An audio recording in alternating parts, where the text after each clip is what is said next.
Hi, welcome to Stress-Free Aging with Amanda Allen, and we have one of our special guests, Liz Lawson, is back with us again. Thank you so much for being with us.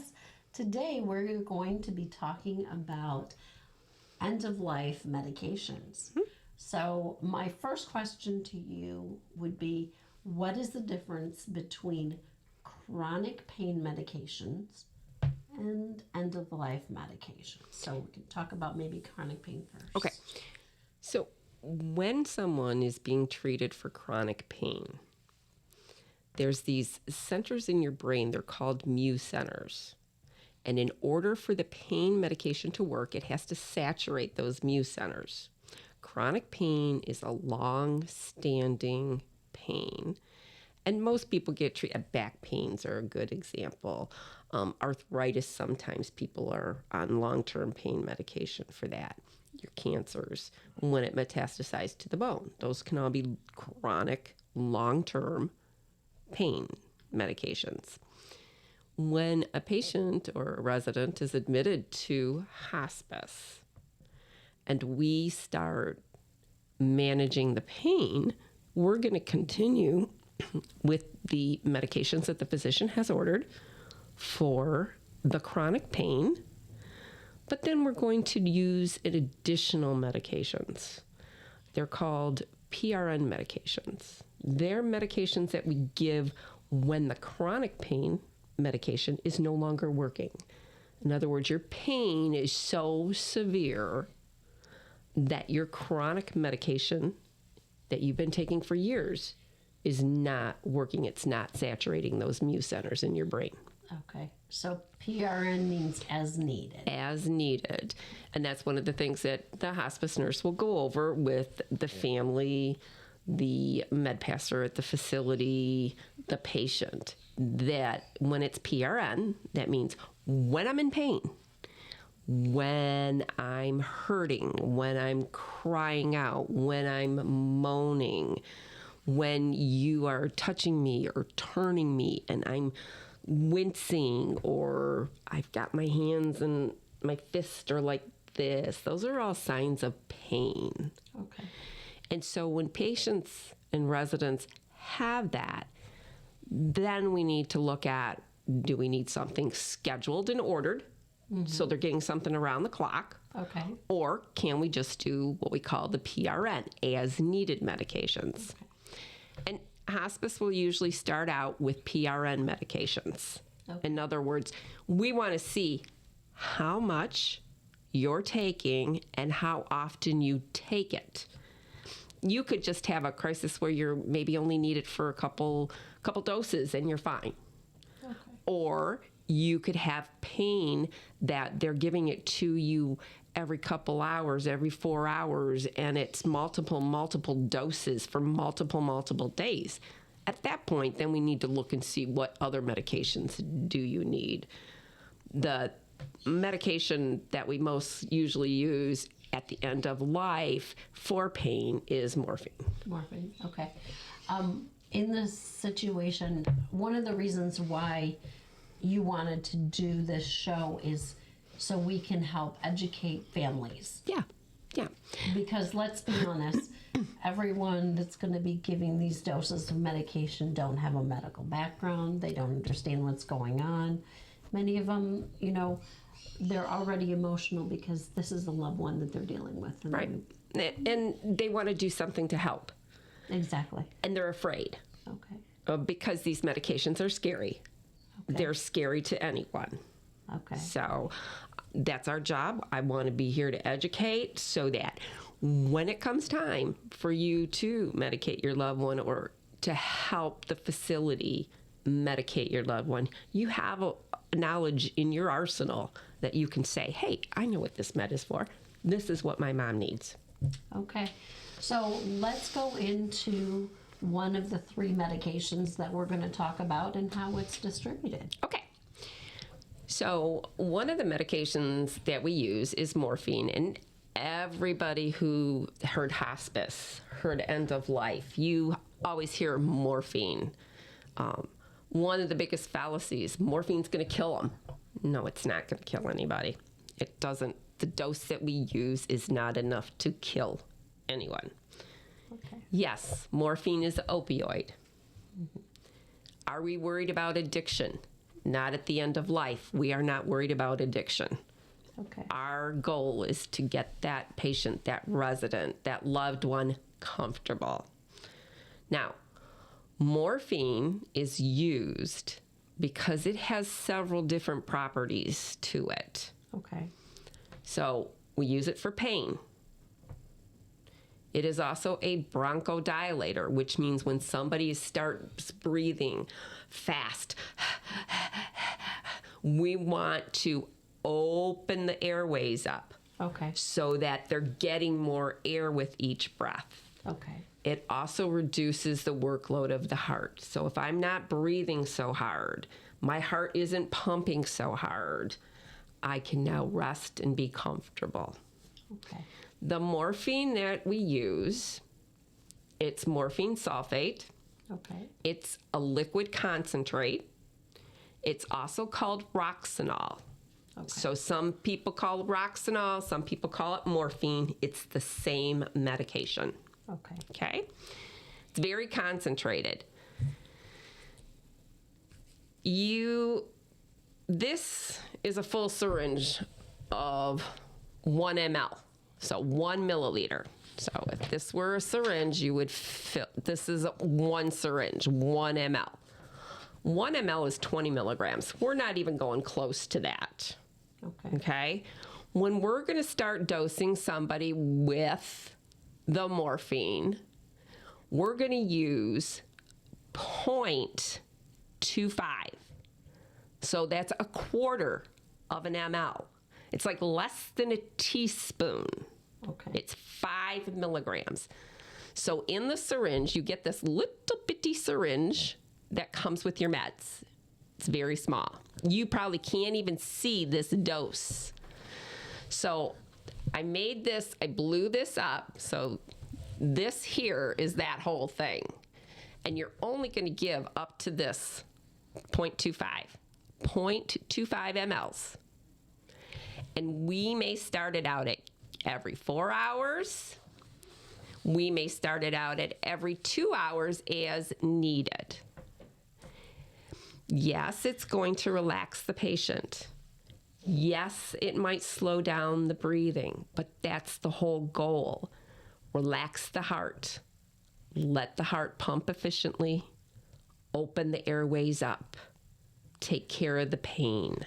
So when a resident, a loved one is in pain, their heart rate is going up, their heart rate is working hard, their heart's working harder, their lungs are working harder because they're struggling to breathe. Mm-hmm. So this is really something to calm them down. And this is a short-acting dose. Yes. Okay. Okay. So the liquid morphine is short-acting. It will take effect usually in 20 minutes to a half an hour. And it is usually out of the system within 2 hours. It only lasts a couple hours. Okay. Now, some people, they might sleep longer. They might be more relaxed longer. But the dose is already peaked and out of their system within 2 hours. Okay. Okay? So that's why when if you're a med passer at a facility, you'll see hospice will order it Q2 hours PRN as necessary because it doesn't last long. Okay. It's in, it does its job, and it's gone. So for those people at home that is caring for their loved ones, Q2 hours is every 2 hours. I forgot. It's okay. This is what we're here for. So Q2 hours means every 2 hours, and PRN means as needed. It doesn't mean that you have to give it every 2 hours. That's not what we're saying. We're saying if your loved one is distressed, in pain, breathing fast, we want you to give a dose. If that dose doesn't work, we want you to give another dose in 2 hours. But if the dose is effective and they're relaxed and their breathing's calmed down and they're comfortable, you don't need to give that next dose. Okay. It's only as you need it. Now, what we will do is if somebody's getting a lot of those PRN as needed doses, if somebody's getting 5 or 6 of those a day, we may say to the family, okay, let's schedule this dose. Let's schedule the morphine every 4 hours or every 6 hours so that they're getting it in their system. And that way, instead of the pain, and I don't know if they'll be able to see me, but instead of the pain going up and down like on a roller coaster, we want it to be smooth. We want them to be relaxed. So you may have an oral dose of a long-acting that might be a 12-hour dose twice a day. Yes. And then PRN in between. In between, if you need it, because breakthrough pain. Yep. Okay. Yep. That's what it's So called. we've talked about morphine. What is one of the other medications that we use? Okay, so morphine is for pain, for breathing, for heart, slowing things down. The other medication that we use a lot of is called Ativan or lorazepam. It's a benzo. It works as an anti-anxiety. Okay. Now, a lot of times people get anxious. They get restless. Okay? We can either do a tablet or we can do the liquid again. And it's going to be the same type of dose, the 0.25, Okay. but it's only going to be a 0.5 milligram. But again, it's just a very little bit, 0.25 in this little bitty syringe, 0.25. It's very hard to see, a little bit. But this is going to last a little longer. This will last up to 4 hours. Okay. So this is for anxiety, restlessness, patients who are just, I don't know how to put it, Moving and wiggling and agitated. or they're awake all the time and something's going on, or they're picking at the sky and picking at their clothes and kicking off their covers, or they may be awake all night Okay. because they're afraid. Okay. That's when you use the Ativan. Okay. I'm sorry. The Ativan is also a as needed medication. Okay. It's very short acting. It's Okay. 4 hours. Okay. It can take effect within a half hour, 20 minutes. Okay.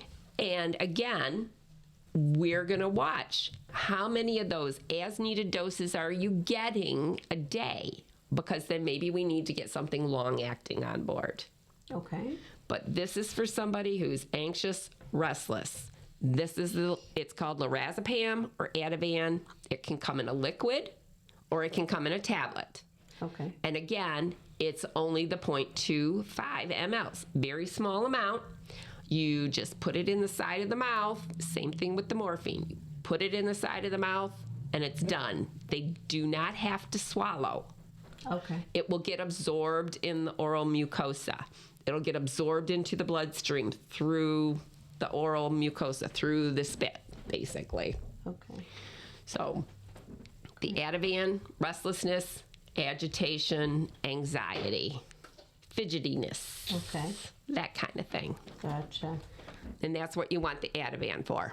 Okay. And then we have one more medication that we want to talk about, and then I have a few questions for you. Okay.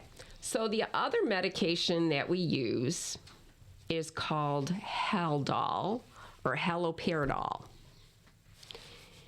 It is usually in a liquid form.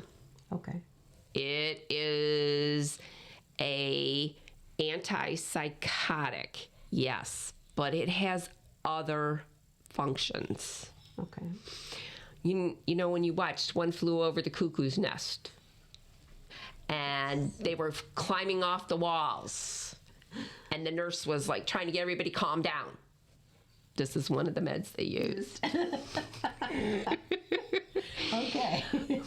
It is a long-acting med. Okay. It will last 6 hours. It can last up to 6 hours. Now, when we're using this, it's usually with patients who are what we call terminal restlessness, Okay. or the Ativan, the lorazepam, the Xanax is not working anymore. Okay.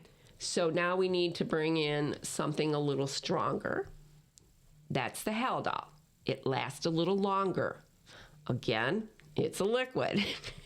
They're going to get tired of me saying this. That's okay. 0.25. No, I think we all need to hear this. This is So, very exciting. It's So just I'm gonna a hold this little again. bit. It's not even a teaspoonful. It's 0.25, again, in the mouth. And this is for patients who are, and you have these patients, they're in bed. No, I want to get out of bed. You get them out of bed. Oh, no, I want to get back to bed. They're throwing their legs over the side of the bed. They're sitting up in bed. They're trying to get out of bed. They're fighting and pushing loved ones away or caregivers away. They're kicking, they're screaming, and you can't console them. Okay. This is extreme restlessness and agitation. That is when you use the Haldol. Again, it is a PRN. It is as needed. Okay. Unless we have done an assessment and find out that maybe the benzodiazepam is not working, the Ativan or the Xanax is not working, and then we may use this instead. Okay. Okay? It really depends on the situation. But again, for extreme restlessness, Haldol, mild restlessness, agitation, the Ativan, and for pain and breathing, the morphine. Okay. Those are the three biggies. The three biggies. I want to ask you a question about a biomed mix that is used for patients that might have the dementia, because we've covered a show on dementia before. Mm-hmm. Can you talk about that? The biomed cream. Oh, you mean your ABH gel? Yes. Okay. Please. Okay, so sometimes with dementia patients, we can't get close enough to give them a syringe of medication. Okay. So there is a cream that we can, ointment that we can compound. The pharmacy will compound it for us. And it is called ABH. It has Ativan, it has Haldol, and it has Benadryl in it. Okay. And it is meant to really calm them down. It is going to be a cream or an ointment, and it's going to be a full cc. So it may come in a syringe. And what you do is you put a glove on. Put a glove on. Do not give this ABH gel without a glove, because you will get the medication absorbed into your skin. Right. You put a glove on, you put it on your fingers, and you rub it on their shoulders, their arms, their wrists, their neck. You do not want to give this med with your bare hand, because as you're rubbing it into the patient, you're rubbing it into yourself. So if you're giving any topical medication at all, you want to make sure that you're wearing the gloves. ABH gel usually takes about a half hour to work. Okay. And usually patients will go asleep, because not only does it have the Ativan and the Haldol, it also has Benadryl in it. And Benadryl usually makes you go to sleep. So, okay. So those are some, this has been a great show with some great tips that you've been able to give the caregivers that are out there, the family members that are caring for their loved ones. I know this is going to be used for educational purposes. Anyone out there that would like to access this information, this video, we can certainly go to assuredcare.net. And what we'll do is we will put links so that they can click on a link and go to just the morphine and see what the morphine is, what it does, review how to give it. For the Haldol, just go to the link if you only want to look up that med. Okay. And to the Ativan and only look up that med. Okay. And if they want to just have some quick reference, and we'll make it so it's user friendly, just quick bullet points. Okay, that sounds good. And can you tell where you're from? Oh, What I was going to say, Sure. and the thing is if you're on a hospice and you have questions about medications, you should always call your hospice provider. I happen to work for Assured. And so when you call our after hours number, you will get a hospice nurse, and she can walk you through what med to give. What if it's 2:00 in the morning? You're going to call her. She's going to answer the phone. She can walk you through it. She can tell you to start giving the med, and if it's necessary, she will make a visit. Okay. A lot of times what our staff will do is if this is a home care patient, we will what we call pre-fill syringes. Okay. Which means we're going to come in, we're going to fill the syringe for you, put it in a cup, label it, so you have some medications that are ready to go. You'll have the morphine drawn up, and all you have to do is go get a syringe and pop it in your loved one's mouth and give them the medication. Okay. The morphine, the Ativan, the Haldol, they'll usually draw some up so that you have it ready when you need it. Yeah. So that you're not like, oh, what do I do? What do I do? How do I get it out of the bottle? We will teach you all that. Okay. That's part of what we should be doing, especially for the home care patients. Okay. And you're saying home care, these are for the patients that are being cared, they're actually in the home. In their own not in a facility. Right. In their own private home, you have a family member who is actually doing the medication administration. Okay. Where in a facility, you have a care partner or a nurse that's giving these meds. Okay. In a home, we like to pre-draw the syringes up for the families because when they get into a situation, there's a little bit of panic until you're comfortable doing it. If the nurse makes the visit during the daytime and she thinks that the patient's going to need some meds, she will pre-draw or he will pre-draw up some medication so that you have that available for you in the middle of the night if you need it. When we admit somebody to hospice, we order what they call comfort kits, and that's what's in this comfort kit. The morphine, the Ativan, the Haldol, and there's another medication that we usually use for secretions. Okay. So that patients have something at the end of life. Those are the three things that are almost always ordered for a home care patient. Okay. That sounds good. Thank you so much for being on the show, and this has been a great education opportunity. I hope they can see that. I think they will. I can't wait to see the feedback from this one. And this is our 8th show. You were on our 2nd show that we had, so now we have Liz Lawson as the regular here. So. I'd love to come back and do something else. We have to find something else to talk about. There you go. And if anyone out there, I'm just going to throw this out there, if you have any questions or if you have recommendations for shows, we'd love to hear it. Yeah. They can email me at stressfreeaging@gmail.com. Please feel free to email them, or you can catch me on LinkedIn, Amanda Allen. Or you can also go to the Facebook Stress Free Aging. Amanda Allen, it's under that as well. So thank you again. Well, thank you for having me. Absolutely. I hope it was informative for families out there, because I know this is a scary time for everybody. I think it was. So thank you and have a great evening. Okay. Thanks. Oh.